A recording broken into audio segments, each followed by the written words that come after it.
welcome to the show. I'm Martin Willis, your host. Hey, I've got a new headset. We're going to see how this works. I've been trying to find something that would work better so I don't have to keep leaning up to the mic all the time. And I had Dr. Michael Masters on, who had a headset that sounded great. So I ordered it. It's here. Hopefully it'll sound as good as it does when he's using it. Also, other people are using the same mic in the trade. So we'll see how this works out. My guest tonight is Dr. Bruce Maccabee. He'll be coming up in a little bit. First, filling in for Alejandro is the one and only Lee Speigel. He'll be on in just a second. I want to say that next week I have, as you know, longtime listeners especially, I've always figured out a way to do a show, even when traveling overseas or anywhere. But this next week, it's absolutely impossible. And I have to support my lavish lifestyle, I guess. I am going to be working at a location on an estate where there's absolutely no internet, just barely a 1 or 2 bar signal. And I have to stay there at the house for the entire week next week. So I'm not going to be available for a show. However, I already have set up a first time to YouTube is an interview back in 2013 and or even earlier, I believe. Yeah, 2013. I have an interview set up that you will find most enjoyable. And that's also going to be a rerun for all of the longtime podcast listeners and supporters. The free show and the member show is all going to be that. Speaking of members, a number of people have told me they have had trouble. They do not want to use PayPal.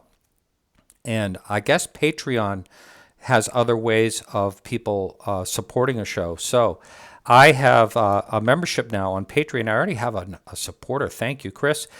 He's also the one that strongly suggested I do it. So that is now available. The link is right on podcastufo.com if anyone wants to support through Patreon. And I will, once you support the show, I will give you the link and the free, the access to the 2-hour shows and a complete guide on how to set that up with your media player. So again, where you can support the show through our website or drop-down menu there under support the show or through Patreon. And anyway, thank you all for supporting. If you can't support the show, I still appreciate you listening. And with that, we'll start out with our fill-in news guy today, Lee Speigel. Hey, Lee, welcome to the show. Well, hello, Martin. I'm very happy to be your current fill-in guy. Yeah. Yes, thanks for filling in. But you also, I was inviting you on anyway because you have, you want to talk about your new show coming up. So let's do that. First, let's just talk about your show coming up, the time where someone can watch it, and all the info you can give us. Well, now, are we talking about radio or otherwise? No, let's talk about we'll talk about the other part later. Yeah. Okay. Well, I'm looking very much forward to joining you and the KGRA family when I premiere my new radio show next week. It's right around the corner, and it's called Edge of Reality Radio, and it's kind of a half premiere and half resurrection of my previous talk show that was called, coincidentally, Edge of Reality. It first hit the airwaves nearly 40 years ago on NBC Radio in New York, and wow, a lot has happened since then in the whole field of UFO studies. And as you know from all the work that you've done with people you've interviewed, we're at a point right now, historically, where the ridicule factor has diminished a great deal. People aren't as afraid of reporting strange things that they've seen in the day or night sky. Plus, the way that the media reports close encounters, that's evolved to the point where it's not just kind of relegated to a news item that's saved for the very end of the 11 o'clock news each night. That seems to be a thing of the past, I'm happy to note. You're absolutely right about that. And it makes, I think I talked about it last week, I'm not so embarrassed to actually talk about it in my when I'm out and about and actually doing my professional life. I'm not so worried about it anymore. Oh, that's an interesting point because there are many people who have other things that they do for a living, and the UFO part of their world is almost secondary. And in many cases it should be because people need to actually live and earn a living. That's right. But it doesn't mean that they can't be serious investigators of something that seriously needs to be investigated. And you know that, much closer than most people I know. That's right. That's right. So let's see. They can catch it right here. Actually, if you're listening live on KGRA right now, you can catch it there. And it's Thursday evenings again. What is it? 8 to 10? Is that? Yes, Edge of Reality Radio will premiere Thursday, August 1st from 8 to 10 p.m. Eastern Time on KGRA. And just so that you and your audience knows, each week won't just be about UFOs. There's a lot of road to cover Yeah. in what I like to call the overlapping world of science and unexplained phenomena. We're going to look at things like ghosts, the possibility of life after death, the scientific search for other realities and universes. One of my favorites, time travel. Strange creatures reported from around the world, and, recent advances in what we now know about human consciousness. And there's a lot going on with that kind of research. So I'm looking forward to just taking the listeners on an eye-opening excursion of the wonders of the world that are all around us, because I'll learn in the same process as the listeners will. That's why I do this, Martin, is because I don't know everything about all of these things. This is a great idea. It's a great ability for me to learn as much as I hope to bring to the audience. So this is great for all of us, I think. I totally understand. Although I will say, how many years have I been doing this show? 8 years, Uh-huh. just about 8 years. I know just as much as I did in the beginning about UFOs. I don't want to say that I know anything more about UFOs. However, I will say that I've heard in the 8 years that I've been doing the show, I've heard some amazing things that enough to keep me going, and it's actually still exciting for me, and just to listen to, even if I don't agree with what someone is saying, it's still very interesting to me to hear people's thoughts about the possibilities of what we may be seeing. I think it's all Hey, fascinating. listen, I think you're wrong. I Okay. think, yeah, but only on one point. I think you, Martin Willis, you do know more now than you did when you first started reporting on this. And what I mean by that is, to people who say to me, "Oh, I can't believe that stuff you're interested in. I'm a real scoffer at that kind of stuff." My response to them is, how much personal time have you looked into this particular subject? How much time have you either read books or watched anything else besides Ancient Aliens on Ah, TV? hmm. I mean, what have you done for yourself to give yourself a valid opinion on the subject, and in this case, UFOs? And people will say, "Well, I really haven't done much, and yeah, I catch a couple of things on TV." And I have no problem saying to people, Martin, in that case, you don't have a valid opinion on UFOs because you haven't spent the time to create an opinion. You're just going by what you've maybe instinctively or what you just believe inside. People want to believe in something. Everybody wants to believe in something, but that's okay to have a personal belief in something. But isn't it better to know that your opinion is based on what you've really found out on your own, and that will make the water cooler conversation with you much more interesting the next day? I do agree with that part of it absolutely. Like if I'm out and about and the conversation happens to come up, I do have plenty to talk about. That's for sure, Sure. without a doubt. And if you're just listening to this show, that means that you probably know more about it in that way that Lee is talking about than the average Joe. I Really? would hope so. Yeah, I hope that people are really interested in what you present, what I present, what our friend Alejandro presents. We have other colleagues who are on KGRA who are doing the same thing. They just want to present information that will kind of enlarge the scope of the information for the listeners. That's really what we're here for, is to just help people to learn and to maybe be entertained along the way, maybe be mystified along the way. I have been mystified by many things over the past 40 years, Hmm. and I love telling people about them. And Right. I'm sure that you have too. Yeah. Yeah, yeah. All right. So you also want to talk about what James was going on as far as the is it called the phenomenon? Is that the name of it? Well, you know, a lot of new television series have emerged, as you know, Yeah. including the recent History Channel show called Unidentified, Right. inside America's UFO investigation. And they had a lot of things there that I felt were really well presented to the audience. Um, we now know, in fact, that there have been recent congressional meetings with military pilots about their own close encounters with unidentified aircraft. So, over the last couple of years, as you know, I've been working on a new provocative UFO documentary. And yes, you're right. It's going to be called The Phenomenon. I've been doing this with filmmaker James Fox.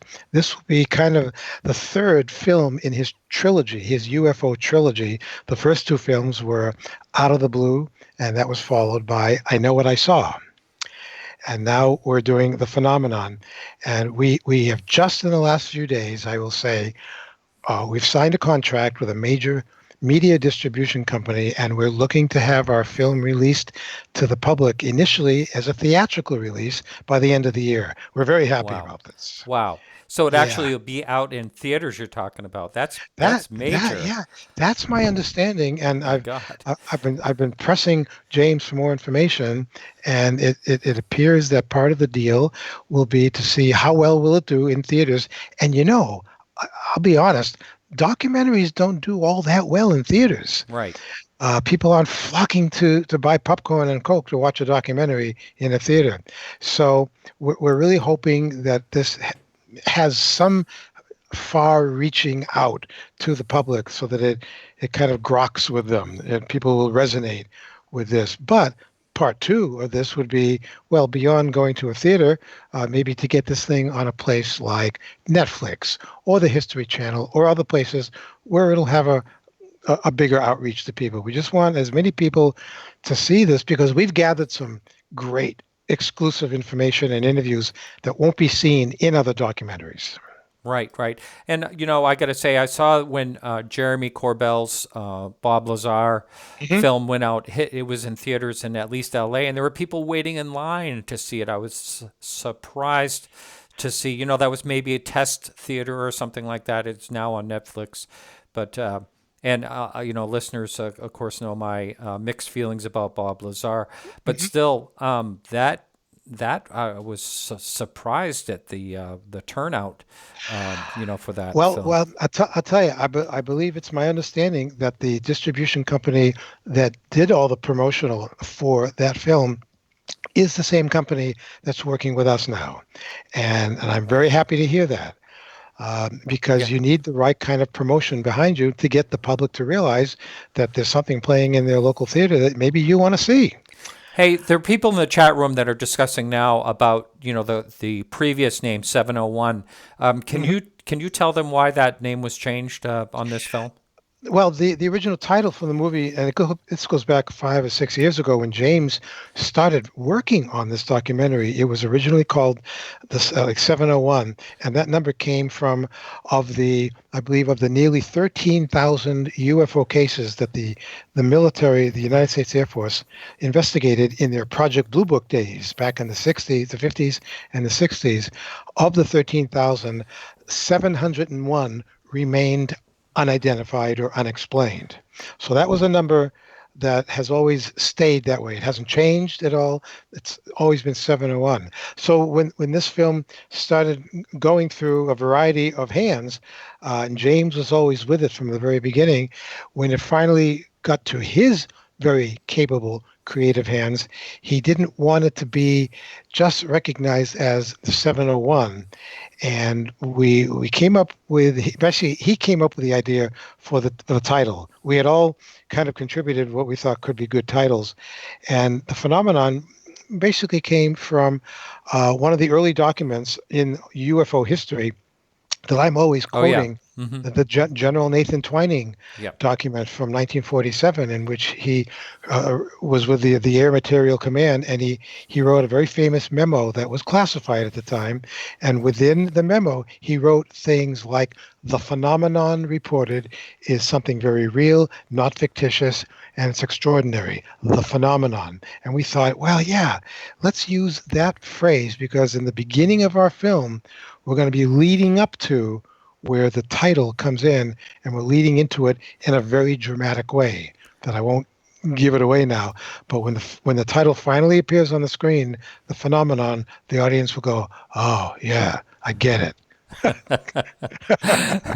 Well, Lee, thanks so much. And just once, someone was asking, or a number of people were Yeah, asking, yeah. do you have an idea approximately when that, you're just saying by the end of the year? Is that all you know right now? Yeah, all that we know as a timeline, we believe we want this to be distributed, ready for release to the public in around the holiday time, which means I that see. the company is going to do the distribution. They need to have the final product of it from us in their hands about 3 months ahead of time, so they can do everything they need to begin to do the promo work for it. So if we're going to be in theaters in December, they've got to have the film by September, and that's around the corner. I got it. All right. Hey, thanks so much. I really appreciate you filling in. It's always great talking to you, whether Oh, it's on thank this you, Martin. show or on the phone. It's always fun. Thank you, Martin, and have a great conversation with Bruce Maccabee. He's one of my favorite people on the planet. Excellent. All right. You take care. Don't go All away. right. All right. Thank you. Okay. Okay. Good night, guys. All right. Good night. All right. Bye. Bye bye. All right. So, my guest tonight, Bruce Maccabee, uh, he hasn't been on for, I think, 6 years or so, a long time. So, it's really good to welcome him back. He has quite a background. We're going to be talking about that. He was involved all the way back in the Navy. When he was in the Navy, he was researching UFOs, privately. So, we're going to be talking about that and a whole lot more. Bruce, welcome to the show. Thank you very much. Too bad Lee had to go. Oh yeah, I know. He's always always a lot of fun. So I'm gonna try to boost your audio just a little bit. So, Bruce, since you have been on, a lot has happened in UFOs in general, and I know that you have done a ton of work on whether it's video or photograph, analysis. Your background has a lot to do with that. Can you, since you've been on, I have a lot of new listeners. Can you give, in a nutshell, your background, and we'll get right into your thoughts and what's going on today and what some of the work you did in the past? Well, I got more or less seriously interested in investigating the subject in the late 1960s, at the time when the Condon report was going on, funded by Project Blue Book and the Air Force, and there was a period of time there where you could talk about UFOs without having a bag over your head. But that ended in 1969 when the Air Force closed Project Blue Book, and everybody, mainly including the press, sort of assumed that UFOs had been explained and there was nothing to it, and it was all going away. And then in 1973 it was, "We're back." In the late summer, a flap of sightings started in the southeastern United States, and the flap sort of moved around towards the northeast somewhat. And there were a couple of sightings that made national news: the Pics and Parker abduction in Pascagoula, Mississippi, and Oh yeah. the Larry Coyne helicopter case north of Columbus, Ohio. Also made national news. It was unusual for UFO sightings to make it into the national news, and that was two that did. Anyway, at that point, it was clear to me that UFOs weren't going away. I had joined NICAP in the late 60s, and so I was familiar to some extent with what NICAP did, and that got me on some UFO investigations. I went out with people who had done this before and investigated a few cases. It was apparent that I wasn't running up against cases being people being nuts or trying to hoax things and so on. So, and after 1973, I began doing my own research work, I guess you could say, starting off statistically reanalyzing the Special Report 14 of Project Blue Book that had been published about 20 years earlier. I spent time on that. I tackled a photo case known as the McMinnville photo case, McMinnville, Oregon, 1950. Paul Trent and his wife got two pictures of an object flying by their farm. The image of the object is large enough and clear enough, so it's either the real thing or a hoax. There's no halfway point. And that was analyzed by William Hartman during the time of the Condon study in 68 and 69, and he concluded that he couldn't prove there wasn't a fake, but it seemed to him that it was real, and he said all things investigated seemed to be consistent with the idea that an extraordinary flying object had gone past them within the sight of the two Trents. And here it was in a multi-page, hundreds of pages document devoted to all sorts of studies of ufology and from history to the history of the subject, along with the histories of numerous sightings that they investigated and so on. And this is the one sighting that William Hartman suggested might be real, essentially. And you would think that with a funded study like this, funded by the government and carried out at the university, that if they came up with something positive, everybody else would jump on it and see if they were right. But to my greatest surprise, nobody jumped on it, and so I jumped on it and to see if I could reproduce what Hartman claimed and also go beyond what he said. So over the next, from 1974 on to about 77, 78, I did studies of the Trent photos and all the things that go along with it, interviewing them and interviewing people who knew them and doing all the analysis of the theory. This is all on my website, which I might give out right now. It's brumac.mysite.com. That is BRUMAC.MYSITE.com. brumac.mysite.com. And you can search the site for various, there's 100 megabytes, I guess, of analysis of zillions of sightings ranging from the Trent case, Skylab 3, sighting of UFOs by astronauts, and the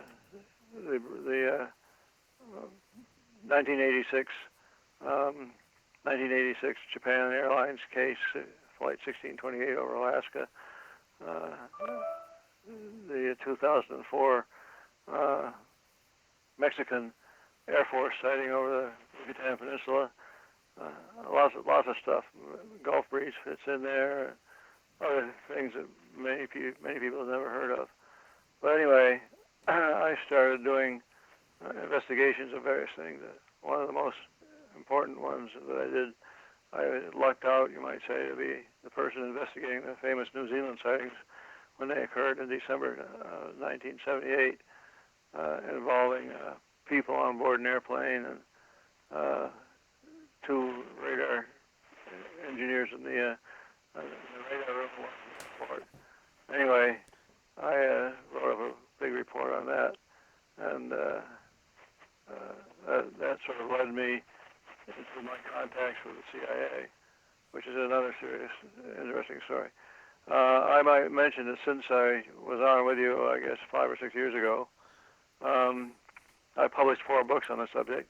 The flagship book is called the FBI CIA UFO connection. FBI CIA UFO connection, and that's available at Amazon, as are the other ones. The Abduction in My Family is the second book.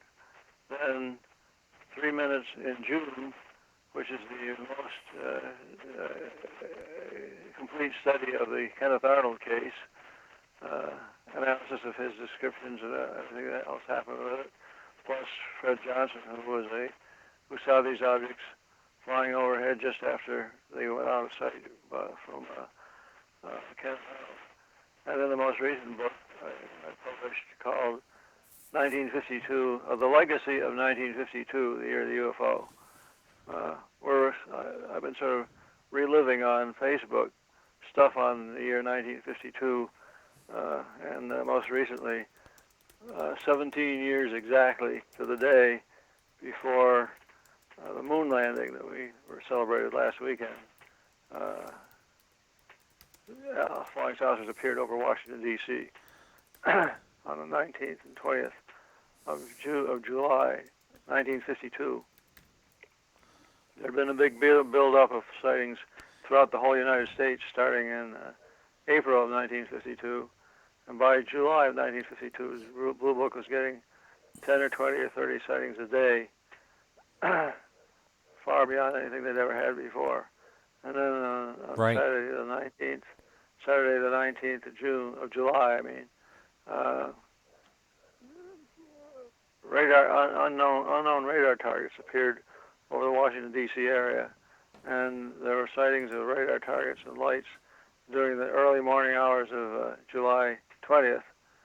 And so things were happening 17 years ago from today. Yeah. On the 22nd, and on the 26th, the next, which would be 17 years ago, next Saturday, where these objects came back again and stayed around for a few hours. They had jets chasing them, and it made a big flap in the press.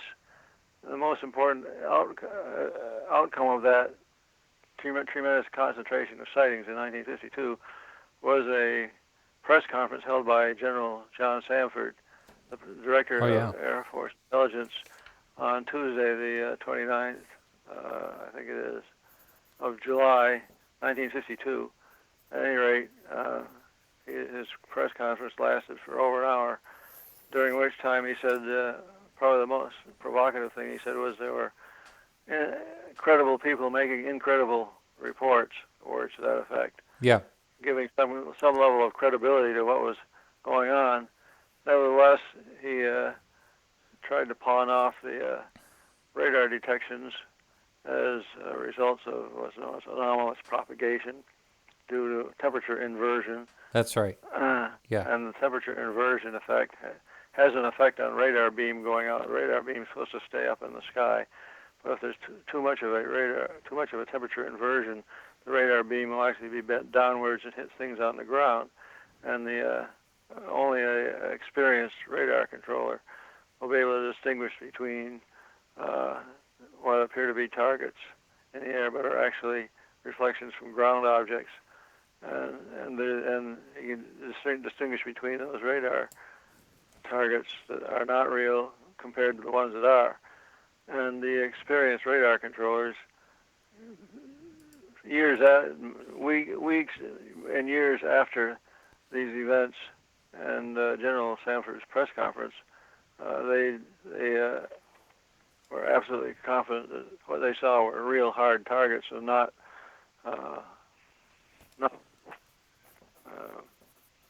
radar effects due to the atmosphere. Yeah, Bruce. I'm afraid we're a little bit late for our break. We're going to have to go into that. So hang in, everyone. We'll be right back right after these messages. All right, everyone, welcome back. We're trying to work on the audio here on Bruce's side. Hopefully it's a little bit better.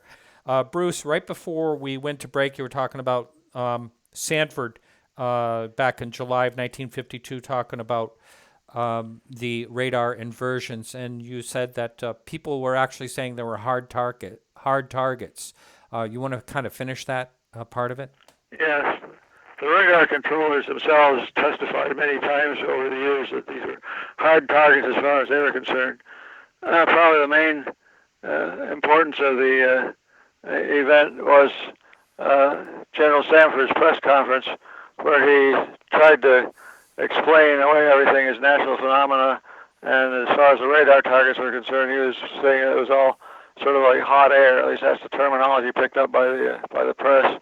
It was all hot air, and this became important for the sort of the policy that the Air Force took towards UFOs from then on. Namely, that there was nothing to it.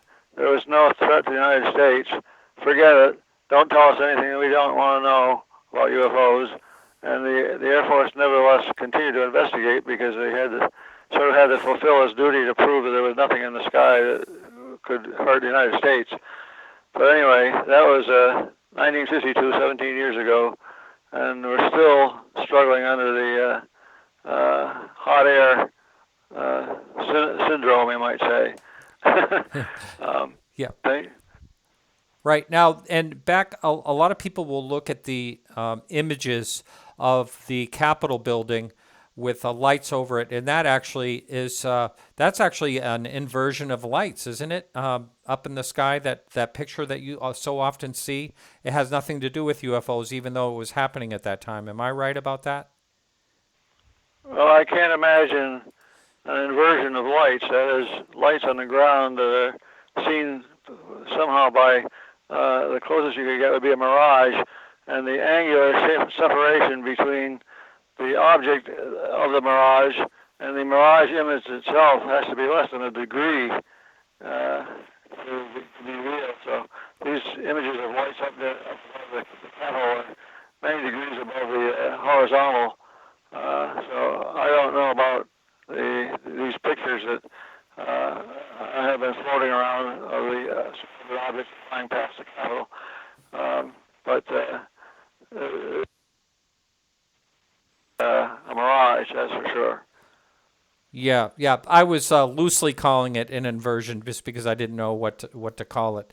It's not, it's not like a lens flare or anything like that, but it was, those pictures that people see online. If you search for 1952, UFOs over Washington, that's what you'll come up with, and it basically lines up with the street lights perfectly up in the sky. However that was done, I have no idea, but those aren't. Well, that's a single picture you're talking about? Yes, yeah. Yeah, I'm talking about a movie. A movie of lights moving past from left to right, moving past the Capitol. Oh, okay. Okay, I think I've seen that as well. Wow. Yeah, but that was really. The picture you're talking about, taken from the sort of the rear of the Capitol building, looking towards the Capitol and seeing lights up in the sky, and very bright lights, greatly overexposed at ground level. Those are what are known as flares, lens flares, where you get a reflection in the optics of the camera, a reflection that takes some light from an actual light source, extremely bright, and reflects it over to some angle away from the center of the photo, making a dimmer image, which is usually not seen, but can be seen if there's a dark background. Then the flare can be seen superimposed on the background. But anyway, the picture you're talking about, I'm familiar with, and as I said, that's a result of lens flares causing reflection images that appear in the sky but are not actually in the sky. Right. So actually, I had it when I said it wasn't lens flares. I was wrong. It actually is lens flares. But right. Yeah. But we're both talking about the same picture, which is interesting. But 52 was really a year where there was a crazy amount of sightings. To the point where it did bring that. It did change a lot of things as far as people taking a hard look at it. And Sanford. The FBI file, which I got in 1977, and which is sort of summarized in the book, the FBI-CIA UFO Connection. The FBI file has some documents in the fall of one document on the same day as General Sanford's press conference. An FBI agent went to the Office of Air Force Intelligence and to interview, find out what was going on with all these sightings. And the agent was told that a couple of percent, 4 to 5% of the sightings could not be explained, and that some top-level Air Force people were seriously considering interplanetary ships, to use a phraseology that's in the document. So that was pretty interesting. And also in 1952, there were so many sightings the CIA got involved, and that was that's summarized also in my book. Those were a lot of sightings and things that happened in the 50s. The last part of the book discusses my direct interactions with the CIA, which began in 1979 when I was looking for some help in analyzing the radar detections in the New Zealand sightings of December '78. And it was suggested by a person I knew that I could go to the CIA maybe and get some help on radar. And so I went there and explained to about half a dozen gentlemen who sat there listening what I knew about the New Zealand sightings. And later on, I guess I visited the CIA 2 or 3 times in 1979, got some information, but it really didn't make much of an impression on me. And I never expected to go back there again. But just so happened that 5 years later, I got a phone call from a CIA guy who was interested in the Navy work I was doing. All his UFO stuff was independent of the Navy, of course. The Navy work I was doing at that time was generating underwater sound using high-power lasers, high-power laser beams, zapping the water to create sound. And this CIA agent had been studying comparable papers out of the Soviet Union. He wanted to know whether we were keeping up with the Russians or not. And so he contacted me, and I went there. Well, on the first phone call, he asked me if I could do it. And I said, yeah, I'd be happy to give a description of what we're doing. And a few hours later, he called me up with details on when I should be there and all that. And he then, after talking the business, he then says, I understand you've been here before. And my jaw nearly hit the floor because I had not intended to say anything about being at the CIA to discuss UFOs. So my cover had been blown, you might say. And for the next 10 years or so, I had a considerable interaction with this guy on the UFO subject at the same time we were talking about laser-generated underwater sound. Was there was someone that contacted me one time that thought that you may have actually worked for the CIA involving UFOs in some like private capacity. Is that just a rumor? Well, I didn't work for the CIA in the implication of getting paid or something like that. I shared with them some information that I got, and this guy was apparently interested in the subject himself. I found virtually every defense installation or whatever I went to over the years that I was with the Navy, there were people who were interested in this subject, and they would talk about it in whispering tones. Yeah. Nobody was overtly interested in it, you might say, but you would find out that there would be a little group of people who would get together late, and that happened in just about every defense installation that I was at. Bruce, someone wanted to know what the laser sound was actually for.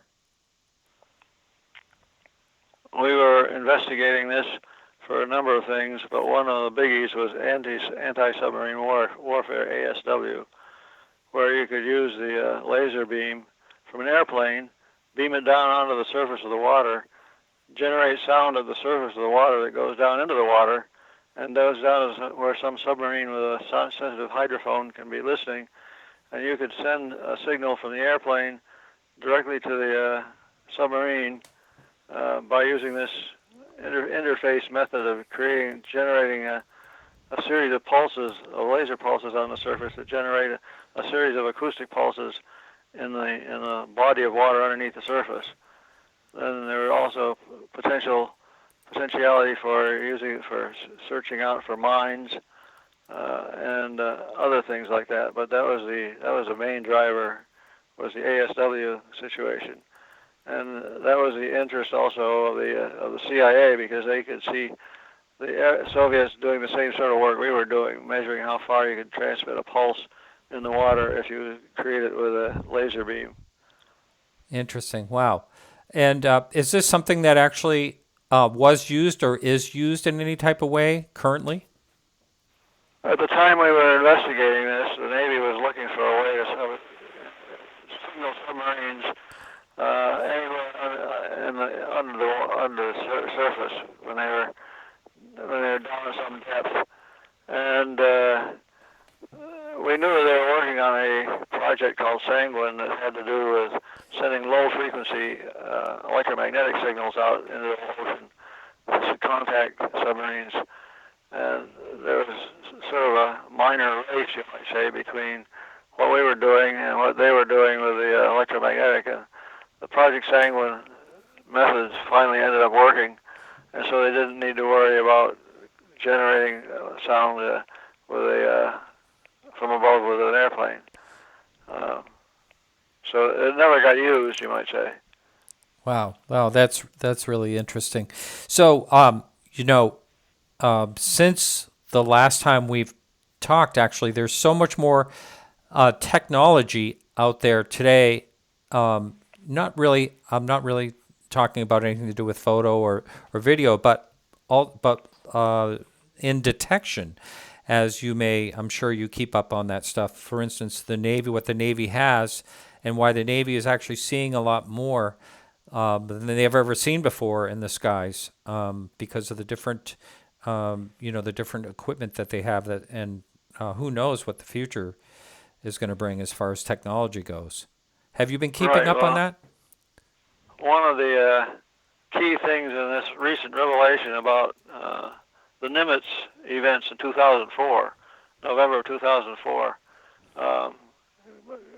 Kevin Day, the guy who was the radar operator, was telling me about tracking these objects, and they had the spy radar, which is a multi-beam radar, so you can track several different things at the same time at high speed if you want. What he told me could not have been determined, let's say, 10 or 20 years earlier, before spy radar was available. I forget what the first ship with the spy radar on it. The Princeton, I believe. Was sometime in the late 90s, I guess it was. Oh, I see what you're saying. When they first had the first ship was Ticonderoga sticks in my mind, but that might not be it. At any rate, it was well proven by the time it was being used by Kevin Day on the Princeton, using the spy radar, and he was able to measure these objects that were traveling at 28,000 feet altitude, going 100 knots, which is a crash velocity at 28,000 feet. The air is so thin up there that you got to go at high speed in order to be able to get lift. An airplane up, yeah, shoving air down. Shoving air down at high speed holds the plane up. And if you're not going fast enough, you're not shoving enough air down to hold the plane up. But these things are going along calmly, and when some F-18 jets approached, they started dropping downwards, and he said they would drop down to the surface of the ocean about 50 feet, and he estimated 0.78 seconds, about 0.8 of a second. They would drop from 28,000 feet to 50 feet. That's a considerable distance to travel in less than a second. I'll say 0.4 of a second. I calculated if this were Newtonian mechanics we were talking about, and some object was pushing one of these things downwards to go halfway, accelerating halfway to get as quickly as you can to the halfway point, and then decelerating from the halfway point to the end point. And if you calculate like this, you come up with some 1,000 Gs or something like that of acceleration necessary to cover that distance, and from 28,000 feet down to 0 feet, and hovering at 50 feet, I should say. Wow. Covering that distance in less than 0.8 of a second. It requires a couple of thousand Gs to get up to the speed that you're reaching when you're in the halfway point. And then you slam on the brakes, and I really mean slam on the brakes, reverse your thrust or whatever, and slow down so that you stop 50 feet above the water. Yeah. You can think of other ways of getting from point A to point B. A lot of different ways of getting from point A to point B, but the halfway mark, accelerate to the halfway point, then decelerate to the end point, gives you an estimate of what sort of acceleration you have to have, and it's huge. So yeah. they were able to do these objects were able to do that, and then they sort of meandered back up to the top, 28,000 feet again. Anyway, we were talking about the capability of the instruments to detect that, and you wouldn't have been able to see that with the ordinary radars they had in the old days, where you have a single beam that's rotating around. Oh yeah. And you're seeing blips appear on the radar screen every time the beam goes around. Mm-hmm. With a spy radar, you can lock a beam on, and that's my understanding. You can lock on a beam and just let it track whatever you lock it onto. That's right. Now, another point in that in particular is if you had any type of craft that could travel those speeds, it would completely fall apart.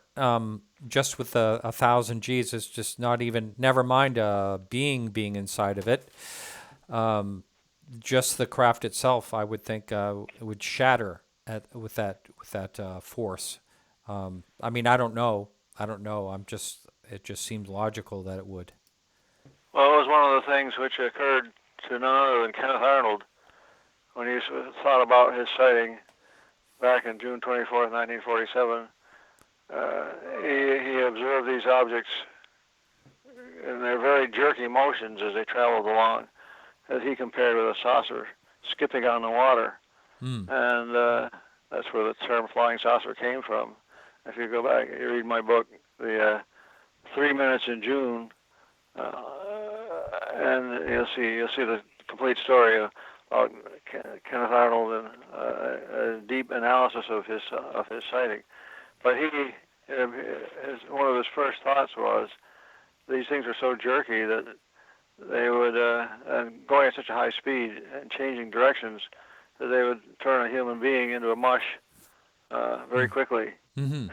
Yeah. So that's sort of the thing that these new recent admissions by the TTSA people, Lou Elizondo and so on, that these objects have very jerky motion.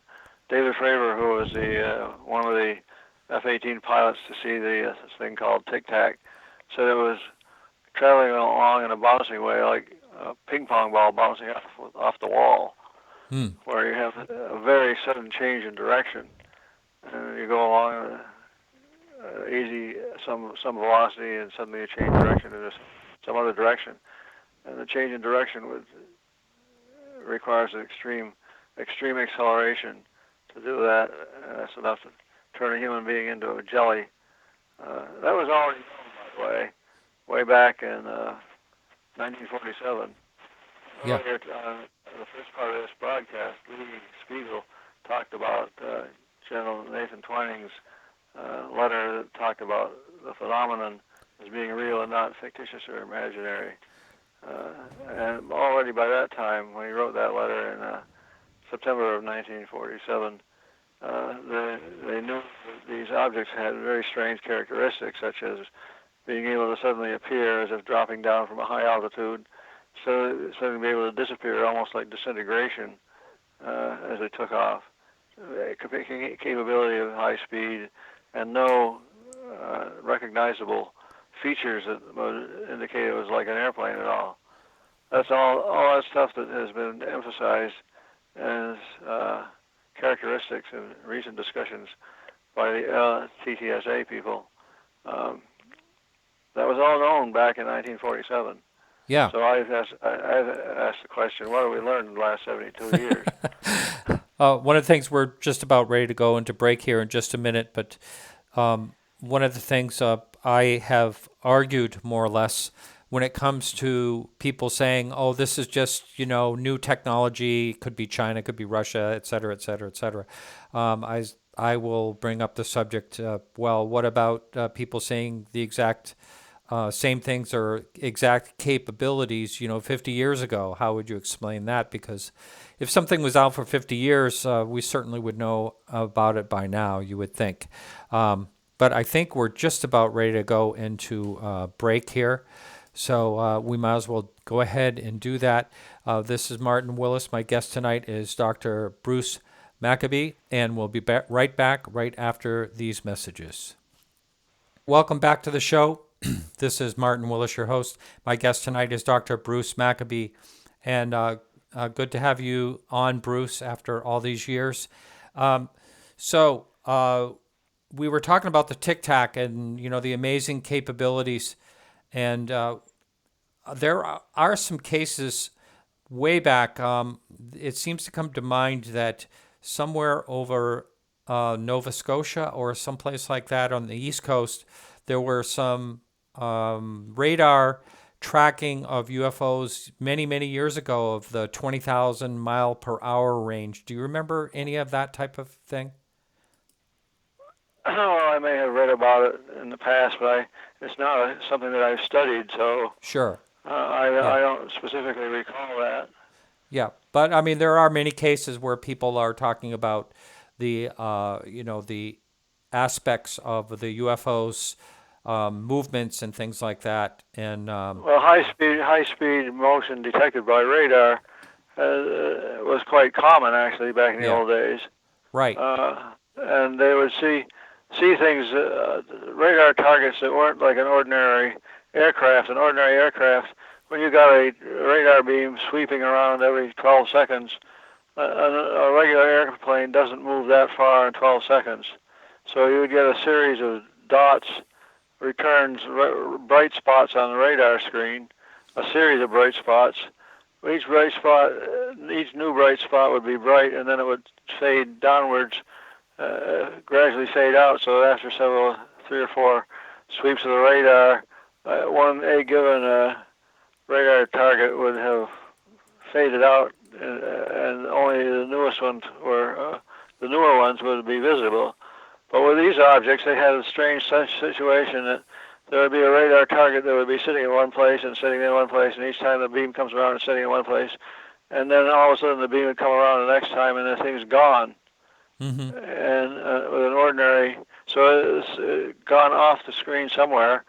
An ordinary airplane couldn't go fast enough to be off the screen in 12 seconds. Right. So they knew just by looking at these targets that they were different from ordinary airplane targets. Bruce, there's a question in the chat room that I think it's a good question because you were involved in the Navy before, and Chris in the chat room's asking, why would the Navy release such compelling evidence to the public and allow active Navy pilots to comment on what they're seeing? What's your thoughts on that? Well, there must be some change in policy of the people, the higher ups, shall we say, in the Navy. I'm not in the Navy. I worked for the Navy at a laboratory, but I was never in the Navy itself. I see. So I know that these chains of command exist, but I never interacted with them directly. But in any case, there must be a change in policy by the top people, because in the past, pilots who saw things are basically either they were smart enough to keep their mouths shut and guarantee their retirement with pay, Yeah. or else they were told to either they shut up on their own, or they were told not to say told things like this never happened, and and stories like that go way back to the beginning. Right. Yeah. Yeah. And not just, not just the military. We're talking, commercial pilots, as well. Just. Well, Kenneth Arnold himself, after 2 or 3 weeks after his sighting, reaction had set in that since nobody had found any crashed objects, this was before Roswell, nobody found any hard evidence of these things being real. There were nothing but pilot reports of they were going to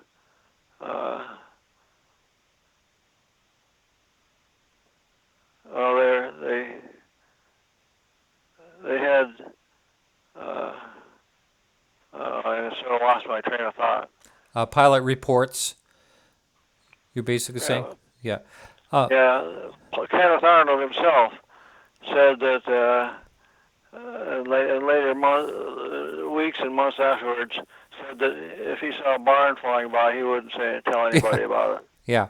Yeah, there's some video, I think, in the 1960s where there's a guy talking about a UFO sighting that he had, and he said, if one landed right in front of me right now, I'd never say a single thing after what I've been through. And I think, that's a shame, and unfortunately, but also I think the tables have turned. I don't think people have to worry so much today as they did. I mean... Well, apparently the Navy has now issued a modification of the policy on reporting things, basically saying you should report whatever unusual stuff you see, and because you never know what might be important. Right. We're going to be taking calls in a little while. There's another question in the chat room. I can't always get to the questions, but I'm able to right now. As an optical physicist, what are the ways that you can spot a real craft, what you consider a real craft, in photos? That's a question in the chat room. Well, that's a good question, and of course, what I found is that every photo requires its own understanding and analysis. You establish the consistency between whatever the verbal report is and what the photo shows. I get lots of cases where people will take a picture of a mountain or some scenery or whatever, and then after they get the picture developed, or they look at it, it's a modern digital picture. They look at the picture and see some images there that they hadn't noticed before, and they ask, is this a UFO or something else? At least in many cases, maybe in most cases, you can attribute it to a bird flying by that the person didn't notice because it was just a bird flying by, or something like that. There are some photos which the structures, brightness, structure, and shape, and so on, suggest that there's a real object out there, and it's not just a bird or a stray airplane or whatever else, a balloon that might be up in the sky. But you have to establish consistency between the verbal testimony and the photo. The picture has to show something that, in effect, can't be something known. It's got to have some way of differentiating it between something. If somebody has got a movie of an object traveling by, now you've got dynamics involved, and this gives you something else that you can look for and see if it's traveling faster than a bird could, or traveling more slowly than All right, Bruce, I hate to interrupt you, but we're having audio issues, and your phone, I don't know if it's away from the charger area or what, but we're not hearing what you're saying. You want to? Not hearing anything? There you are. Okay, you're back. Okay, I'm back. yeah. So basically, you were talking about analysis, and you can tell whether it's not a bird. I was saying you have to be able to establish consistency between whatever's in the photo and whatever the testimony is. I get lots of cases where people will send pictures and say there's an object in the picture. I didn't notice this thing when I took the picture, Yes. but there it is. What could it be? And in a situation like that, you have to be able to show that it couldn't possibly be a bird with its wings folded or something, or a balloon or whatever.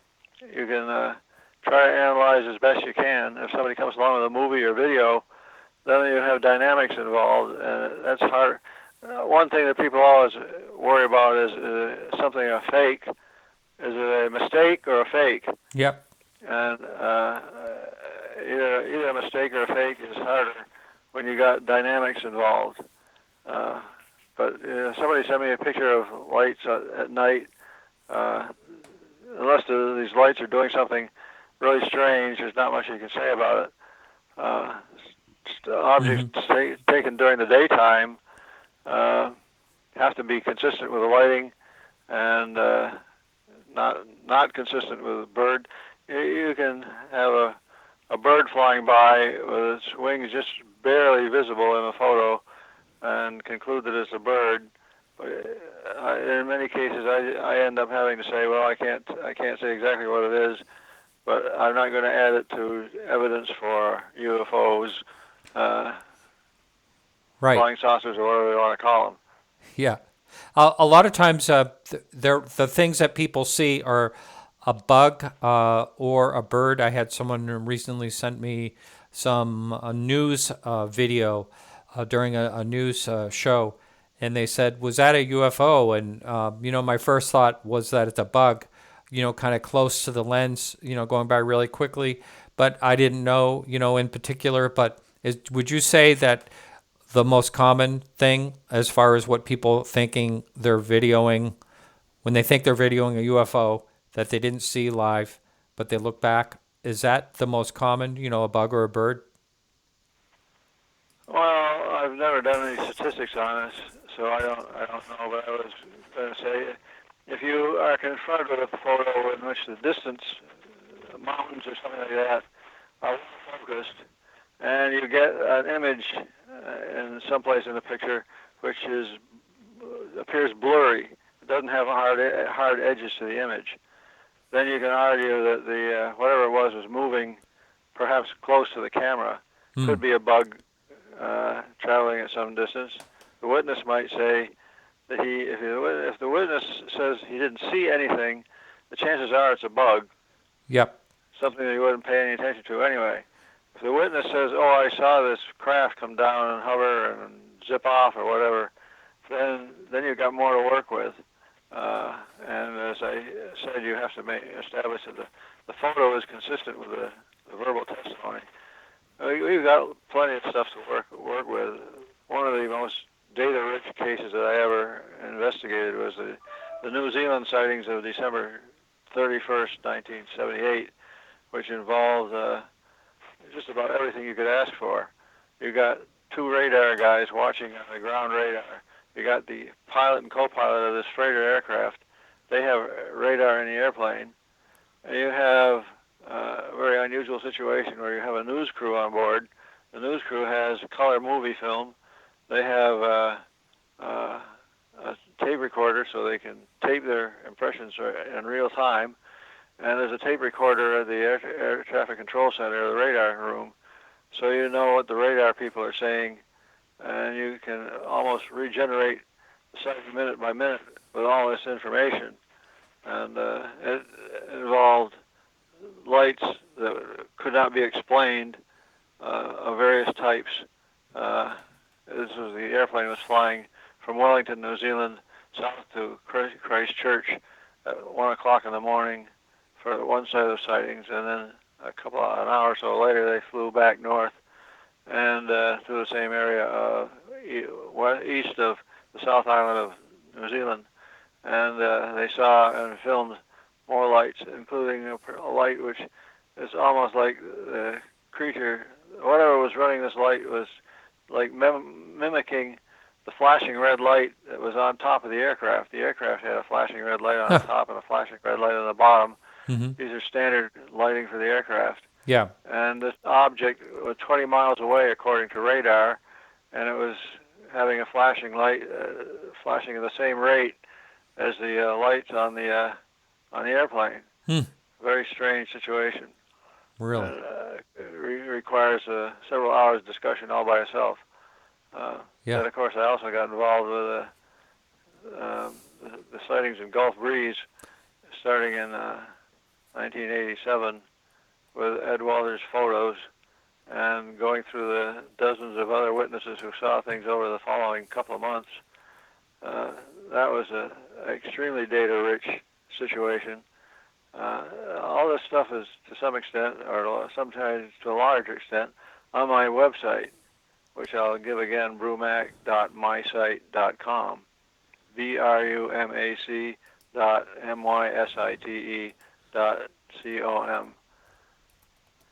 Bruce, there's been controversy over the years. I've heard about the Gulf Breeze, or at least part of that, or someone involved in that situation is the real estate developer or whoever it was.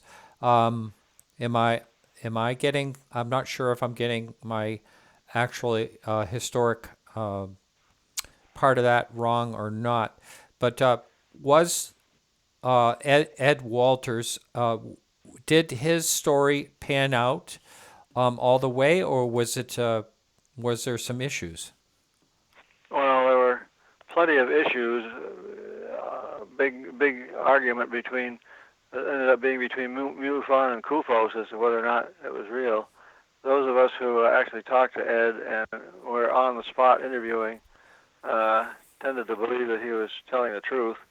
But even I published a paper in the MUFON Symposium in 1990, I think, called Gulf Breeze Without Ed, and in which I discussed all the sightings that occurred, or many of the sightings that occurred, reports by people who were not even friends of Ed, didn't know who he was.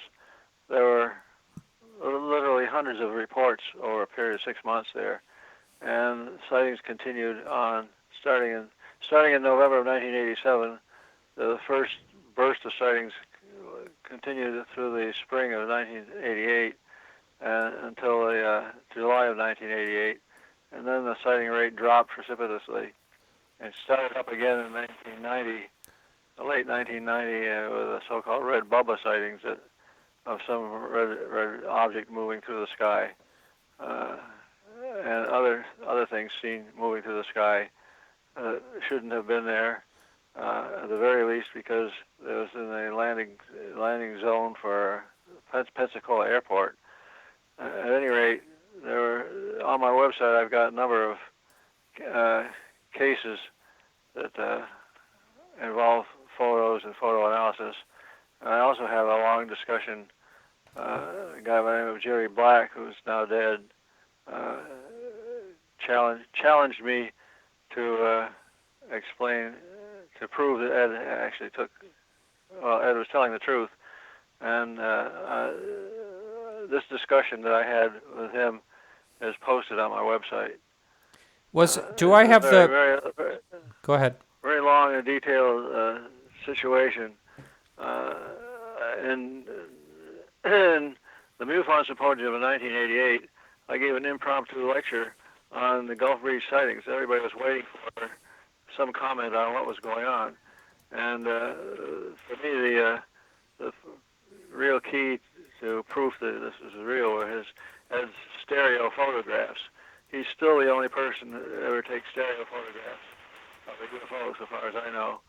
And his stereo photos were taken with a very special camera that I had him build called a self-referencing stereo camera, in which he used two cameras 2 feet apart and clicked the shutters on these two cameras at the same time, generating a parallax between the cameras, and that allowed distance measurement. He had a sighting on May 1 of 1988, in which he took stereo photos that could not have been faked. Certainly not by Ed. It took me a long time to figure out how one might be able to fake stereo photos. And I'm sure that Ed didn't figure it out if he even tried. Anyway, there were a number of witnesses down there who reported the same object that Ed did, including the blue beam. The blue beam that Ed photographed during one of the sightings in December of 1987. Other people saw the same blue beam, and I've noted in literature blue beams in other sightings as well over the years. Well, it's a long discussion. At the MUFON Symposium, I gave this impromptu lecture that took about 2 hours just to get through the stuff that had happened between November 1987 and May of 1988. And at that time, nobody knew that there was going to be a continuation of sightings over the next almost 10 years before they died out completely. Well, one of the things I had last week, I believe it was last week, maybe it was a week before, I had Ben Hansen on, and we were talking about, I forget exactly what he called it, but it's kind of like enhancing, like if a story is not big enough, people tend to want to enhance it somehow. It was the week prior to that, it wasn't last week. I had Michael Hall on last week, so prior the week before. I can't remember his exact term for it, but I know there was things seen in the Gulf breeze. But also, I think Ed, if I have the story right, I think Ed was known for taking a picture of a craft in his backyard. And once he sold his property, someone found a model underneath some insulation in his garage that matched the photo. Am I getting that right? There was a Menzer, a Mr. Menzer, I believe it was, something like that. What did you look into that part of it? Oh yeah, that became a big news story in the Gulf Breeze, Pensacola area when Menzer found this thing when he was looking for a water pipe. It gets very detailed. You'd be surprised what you get into in UFO research. You get into analyzing and investigating things that have seemingly nothing to do with the UFOs. In this case, it had to do with the creation of a model out of materials that Ed had used to make a design drawing of a house, a blueprint. And then whoever did this stuck it under some insulation in the attic of a house. Now, the way the house was designed, you could go into the garage area. If the garage door was open, you could go into the garage area and then up a stairway to the second level that was at the ceiling level of the main house, and you could crawl from joist to joist, if you know what I'm talking about. The beams that go across the area and hold the ceiling together. And Mr. Menzer was looking for a water pipe to connect up the ice maker of his refrigerator. There should have been a little pipe sticking out from the wall with a faucet on it that Ed had installed before he left the house. He moved out of the house and then it sat there for a year or so before somebody come along and bought it. And for a lot of the time, the garage door was open, so somebody could have gotten in there. And anyway, when Mr. Menzer buys the house in late 1989, I think it was, he wants to connect up this water pipe. He knows that there's no water pipe in the basement because there's no basement. They don't have basements in Florida. Right. At least not where he is. Slab. So he starts looking around up in the attic for pipes. And he starts where he believes is above the refrigerator, and he starts moving the blown-in insulation off to the side as he's clearing the area between two floor joists, and he comes upon this model eventually he did find the water pipe, but this first thing he finds is this model that was buried under the buried under the blown-in insulation, and he thought that was kind of interesting, and he had heard about Ed's sightings and so on, but not paid much attention to him. Ed hadn't been in the house for over a year by that time, so he just set this model on a shelf and let it sit there for the time being. And then that was happening in December 79, 89, December 89 or January of 90. And this model was sitting there until something like March of 1990, when a local reporter who was said he was doing stories on the Ed Walters case came to the door of Mr. Menzer, what was now Mr. Menzer's house, and asked Menzer three questions. Number one, have you seen any UFOs? And Menzer said no. Number two, have you seen any photos of a UFO lying around? Menzer said no. And so the guy said, have you seen any models lying around? Which, of course, Menzer said, yeah, he had found this model. That sounded a little suspicious. The reporter said he was canvassing that neighborhood to find out if there were any other witnesses around. Turned out the only person he spoke to was Menzer. Some canvassing. At any rate, the reporter took it to the headquarters of the newspaper, and they had this big front page issue of this model featured, and the claim that this model was made by Ed Walters and was the cause of many of the pictures. Actually, the model itself did not exactly match any of the UFO images that Ed had. But there was that evidence used as evidence against him. Then the following week, a young man came forward to say he had been with Ed when Ed faked photos. But this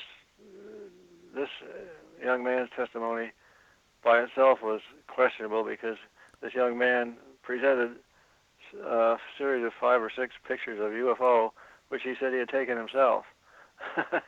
So he's accusing Ed of faking pictures and saying that he took pictures himself. It gets very, very complicated, all the side stuff that goes on in proving or disproving a UFO case, and the Gulf Breeze sightings case is sort of like the epitome of that. But like I said, there were also a lot of evidence in Ed's favor. He was essentially tracked day by day by the MUFON investigators that were involved, and he was happy to take pictures with a stereo camera, a 4-lens camera known as an Imslow camera. It has a 2.5-inch spacing between the outer lenses, which can be used in stereo effect the same way as your eyeballs. Typical eyeballs are about 2.5 inches apart, and so they allow you to look at something from 2 different directions at the same time and get a stereo effect of 3D. And Ed was this camera by itself would blow out of the water to claim that Ed was taking a picture of a model maybe 10 feet away from the camera, a model in a dark room, and then going outside and taking a picture of the outside and getting a double exposure. He could take double exposures with his old Polaroid camera. He didn't know anything about double exposure so far as I could tell. But anyway, he was given a stereo camera and told that this stereo camera will generate 4 pictures at one time, on one shot. And we can send these different pictures to different analysts and get much faster data analysis. He was not told that the parallax between the 2 outer lenses would allow him to distinguish between a model that's 10 feet or something away versus some real object that's hundreds of feet away. And so he went out, and after a period of time, actually came back with pictures of the UFO that went flying by. And on the film, on the camera when it was calibrated, turned out that this object was 2.5 feet long and about 40 feet away, or something like that, as I recall. It wasn't something that would be done in his bathroom or whatever that had been claimed in doing the double exposures. So the parallax effect worked. Well, when Ed went ahead and did it, it was clear that he was not afraid. Either he was such a bold hoaxer and so confident in his capability that he could take a stereo picture with a small camera. I challenged him to take a stereo picture with the cameras that were separated by the lenses were separated by a foot. He did me one better and went to 2 feet. I told him by this time that the stereo effect would allow us to tell how far away the object was. And I'm sure it wasn't lost on him that if it would have been 10 feet away, this stereo camera would nail him harder to the wall. Huh. Wow. He took several pictures with this stereo camera, which were interesting but not convincing. But on May 1, he got a picture at nighttime of 2 objects over the Santa Rosa Sound. They were out over water. We know what direction he was looking, and he had an automatic calibration of the stereo effect of the camera because he also showed in the photos the street light, the lights along the Bob Sykes Bridge that connects Gulf Breeze with the Pensacola Peninsula. So we knew how far away those lights were, and we saw in his stereo camera the shift in position of the images of the UFO images relative to these distant lights, and that allowed us to calibrate the parallax effect and calculate that one object was about 450 feet away, if I recall correctly, and 20 feet in diameter or something like that. And the smaller object was 130 feet away and 2.5 feet in diameter and length. The same object that he had photographed with a Nimslow stereo camera a couple of months before. So no one has ever taken stereo pictures like Ed did, and he never turned down an opportunity to do something that would prove he was telling the truth. So I had to admit that he had done something that was convincing when he did these stereo pictures. They could be hoaxed, but only if you knew how to do it, and you'd have to do some mathematical calculations in order to figure out exactly how to build the thing and make it work like was synthesizing the parallax. Over the following years, Ed got more photos, but it was over the following years that other people had stuff happening as well, especially starting in November of 1990 with the red Bubba sightings, where this red thing would go through the sky and suddenly turn into a burst of white. It could have been a pyrotechnic display of some sort, but it was a dynamic display that was moving, and sometimes would be moving against the wind or across the wind, and no debris, and no little airplanes, and no evidence on the ground was ever found to explain these Bubba sightings. I saw one of the things myself in September of 1992. Really? When I went down there, and they were seeing rings of light go through the sky. And I arrived on a Friday night, September 15th, 1992. This is in my website, an article on the website about my own sighting. Bruce, you just faded out again. You sound there. You better? are. You're back. Yeah, you're back. Okay. You're just saying you had it on your website. I saw this ring of lights appear, and I examined it carefully. I had with me a big ear microphone, if you know what that is. It's one of these long distance microphones that you can hear a whisper 100 feet away or something like that. And I was pointed it up towards this object, as a ring of lights. I figured it had to be on a structure, and it was moving, clearly moving, so it had to have some driving force on it. And if it was a model airplane with some things attached, I should be able to hear the engine noise with my big ear, but I heard nothing. Other people nobody else heard anything either. But I didn't call the guys in white coats with butterfly nets to come and take me away, because 30 other people were there seeing the same thing. Hey, Bruce, are you up? Yeah. Are you up for taking a call? We have a caller just called in. Sure. Caller, your first name, where are you calling from? Steve from Oregon. Hi, Steve. Welcome to the show. You have a question for our guest, Bruce? I do. I've wondered about through the years. So the way they study planets, the way they study the universe is they use spectral analysis and study the properties of the light. Why can't they do that same thing with? Why can't they study the light for these sightings? Why can't they aim something at the sky, like where there's like a current UFO flap and like all the big sightings, they all have like big Phoenix lights that had lights across the leading edge, and a lot of the triangles sightings have lights across the leading edge.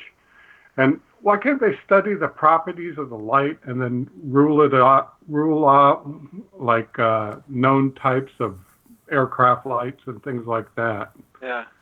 Well, that could be done. Of course, you got to have you have to prepare for it. You have to have cameras with diffraction gratings installed, and that requires some expense and so on.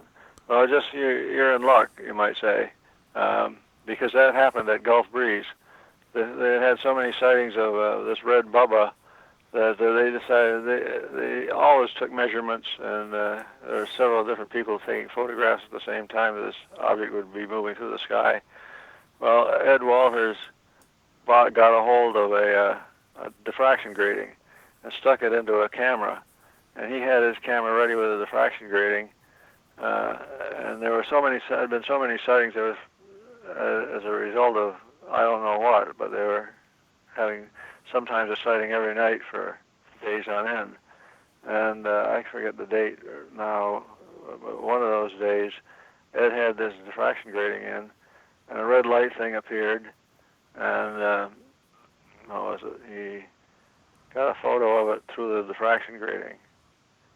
Then they had been accused, somebody, well, they didn't know who, but they were saying somebody was faking this whole thing using road flares, hanging road flares from balloons and letting them blow over the city or something like that, which wouldn't be a very smart thing to do, because if it fell on the dry grass, it could start a fire. At any rate, they had available a red flare. So on the same night that Ed got a photo through his diffraction grating of a UFO bubble red light, he also got on the same film with the same diffraction grating, same camera, same everything, a photo of a red road flare at about the same distance as the object had been. So in other words, very comparable.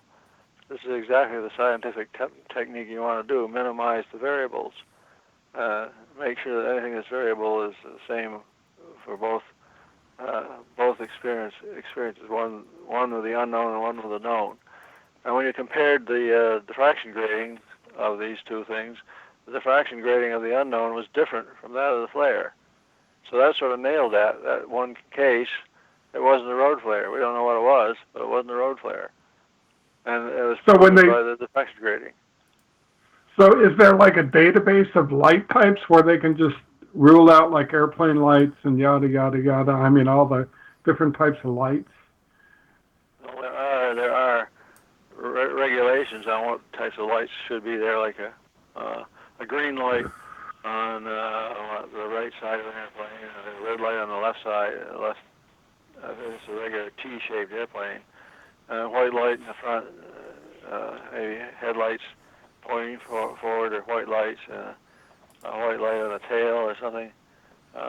There are regulations for lights that are on things that fly through the sky. I meant more just ruling it out through the properties of the light, like they, spectral analysis, like they do for planets. Yeah. And just one last question. When you say it's expensive, what can you ballpark what it would cost to build something like that?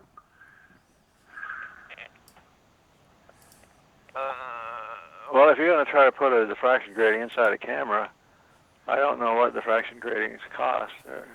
You could get a so-called star grating. Oh no!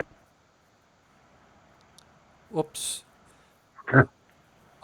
Steve, you're there, right? Yeah, I'm here. Okay. We just lost the call. So hang in there. Why don't you drop off and I'll get. We're going to have to go to break for just a second. Let me get Bruce back on the phone. Okay, thanks, guys. All right.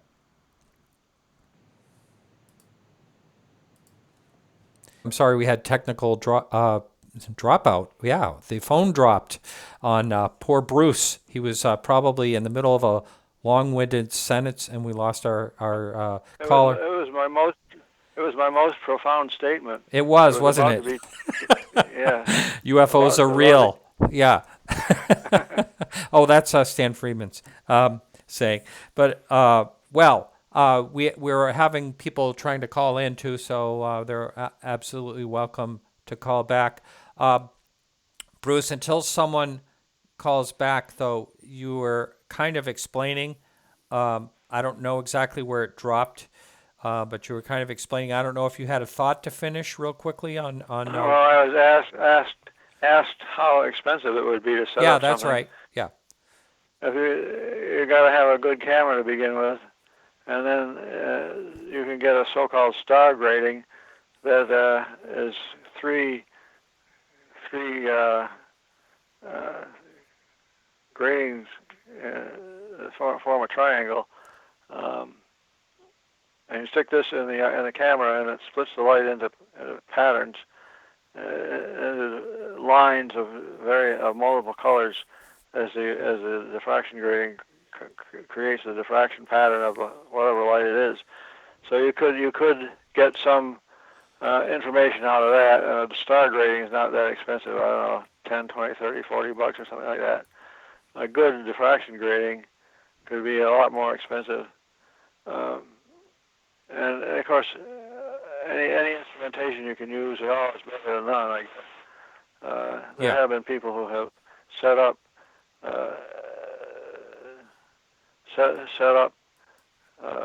various types of instruments in particular places, trying to track UFO hotspots and get some data. That has happened a few times through the history of the subject, but mostly people are stuck with being able to record things on nowadays cell phones. Yeah. Will record audio and visual. If you knew what you were doing, you could put a diffraction grating in front of a cell phone, I suppose, and get a diffraction pattern that would give you an idea of the spectrum of the light. Would you? Yeah. Thanks. Thanks for finishing Steve's question there in Oregon. And so the phone is open. It's only going to be open for a little while. Probably only be able to get one more question in, but because we have about 11 minutes left to the show. Bruce, someone has written me kind of accusing you of something. I don't know. I hope you're okay with me bringing this up, and so you can defend yourself. They're saying that Ed Walters from the Gulf Breeze paid you a large sum of money to basically agree with him. Is that where would a story like that come from? Well, it would come from history. Okay. It just so happened that when I got involved in analyzing his case, starting in February of 1988, I was convinced, pretty sure that he was like Billy Mayer, taking zillions of photos. He was accused of taking too many photos. Well, he was tracked, as I said, on a daily basis almost by the MUFON investigators once they found out in early January who he was. And they asked me to fly there and give my impressions of his pictures. And I realized that this case was more than just the first several pictures that had been published in the newspaper. I had no idea what the depth of number of sightings and so on that were involved, sightings by him and by other people as well. Well, I tracked things on a day-by-day basis right up through April and May and into June, and right up to the point of the MUFON symposium. And all during that time, I was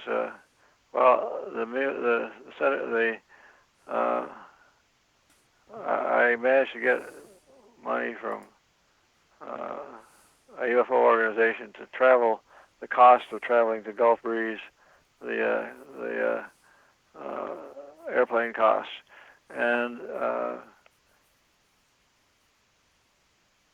I was there for a couple of days, during which we did experiments with Ed's camera, and interviewed Ed at an extent the whole of Saturday, starting like 10 o'clock in the morning and running until 10 o'clock at night. And by following his stereo camera pictures and other pictures he took, the stereo cameras that he built for me at my direction, and used on May 1, which was able to get a calibrated stereo photo to determine the distance and size of these two objects. I was pretty well convinced that this thing was real, but when I talked at the MUFON symposium, I didn't come right out and say that a hard and fast opinion. I was still allowing the possibility that something might turn up. And so I basically stated my opinion as of June of 1988, and there wasn't any talk of a book at that point. So it wasn't until later on Ed asked if I'd be willing to write a chapter in the book on my analysis, and I said I would. And when the book was finally published in the spring of 1990, Ed had paid me a certain amount of money for writing the last chapter, which, as I said, was essentially the history of my investigation and what I was finding. So I had stated my opinion essentially at the MUFON symposium in July of that year, but there wasn't any book talk of a book until November of that year or later. So I did get paid something for writing the book, for writing a chapter in the book, but the payment was all long after I had already reached a conclusion. I see. Okay, well, that kind of clears that. So thank you for that. So we only have about 7 minutes left. And so I wanted to ask you today and in the future, what do you think of, CGI is tough now for people trying to do photo analysis, and it's not going to get any easier as time goes on. What do you think are some of the challenges for someone like, say, Mark D'Antonio's out there doing some photo analysis and video analysis, for people coming down the road doing this type of work, trying to figure things out? Do you think it's just going to become more and more difficult, or do you think these things are easy to see? Well, it may or may not be easy to see depending on the ability of the person who does it, but it's usually you end up proving a case or disproving it on the circumstantial evidence. A lawyer once told me in a court case they'll often bring in hard evidence, or what they think is hard evidence related to a crime, and then this is part of the hard evidence will stand by itself, and then there's the circumstantial evidence, the stories of all the people involved, and very often, he said, the case can't be made by the hard evidence because they can always hire a professor or a PhD or somebody to come in and testify that the hard evidence isn't any good, and the case relies on what's called the circumstantial evidence, all testimony of the witnesses. And the same thing happens here in UFOs. To take a picture of a UFO is illegal. They don't exist, so you must be faking or something like that. But you might come up with a perfect fake. So CGI or whatever means could be double exposures with simple cameras or something complicated requiring computer calculations and stuff. Well, the picture might be perfect in the sense that you can't find anything wrong with it. Then you have to jump back to the circumstantial evidence. Mm-hmm. This is a story consistent with the picture Mm-hmm. completely. Is there any reason to believe that the person involved is faking? This certainly applied to Ed Walters. People claim that he was faking because he just was a sociopath. A sociopath, they argued, somebody who tells lies just for the hell of it. He was examined by a clinical psychologist in Gulf Breeze and found to be completely normal and not sociopathic at all. The clinician actually wrote an introduction to Ed's second book on the subject because he was so convinced that Ed was not faking this stuff. He was willing to put his fame on the line, you might say, Yep. and claim that Ed was telling the truth. So the bottom line is, you got to get the circumstantial evidence right, the best you can do. Then the photo either stays or falls, depending on what's in the image. I learned many years ago, 30 years ago or 40 years ago, when I was working on the Trent photo case, a UFO does not make. What makes the UFO is all the other stuff that goes behind it. Like the Trents were claimed that the Trents hung a model from overhead wires and photographed the model close from a distance of 12 feet or whatever. Clearly not consistent with their claim that the object was very big and hundreds or thousands of feet away. So I spent time the hard photographic analysis and coming up with the same conclusion that Hartman did. But I spent a lot of time also on talking to Mrs. Trent directly off and on over a period of years, and talking to other people who knew the Trents, and basically building up a circumstantial evidence that they were telling the truth as opposed to something else. They were farmers and had plenty to do besides hanging a model and taking a photo of it, claiming they had seen a UFO. They never got any money for their pictures. And what they got was a lot of guff, according to Mrs. Trent. They'd get phone calls from people that call them up and tell them they were commies and hoaxers and all sorts of nasty stuff. Just out of the blue, you might say, people would call up and say bad things about them. So Yeah. they could have stopped all of that very quickly by admitting that they were hoaxes way back in the 1950s. Instead, they stuck to their story. Word by word, they stuck to their story until death in 1995 or 1996.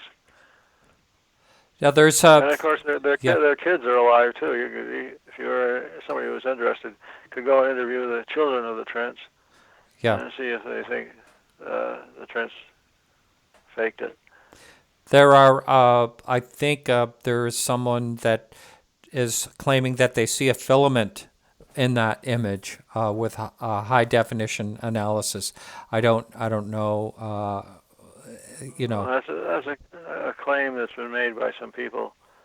A suspension line running from the lower of the upper two wires, supposedly the lower wire hanging a model under it. When you work with the original negatives, as I did, and you take them to the Oak Ridge National Laboratory or in Pasadena, the Pasadena big laboratory there. Not San. Trying to think of. No, I'm not thinking of. I'm thinking of Livermore and all that. Government laboratory. Anyway, it's been examined not just by me, but by people who had $1 million type equipment at government laboratories several different times, where you could narrow down to see individual film grains. Well, Bruce, we're out of. I hate to cut in on you, but we're out of time, and I want to thank you so much for being on the show tonight.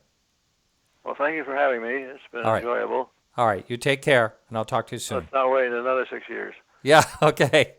All right, everyone. So that's it for the show tonight. Thank you so much for listening. We'll be back next week, but I won't be. It's going to be a rerun.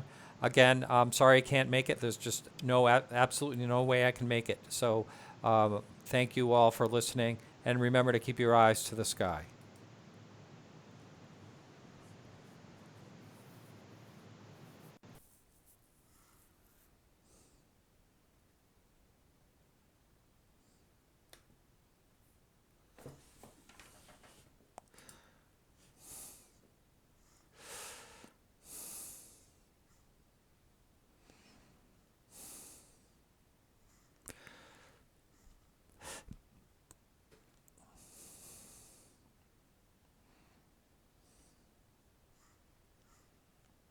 Hey, if you're still listening on YouTube, don't forget to click this subscribe button below.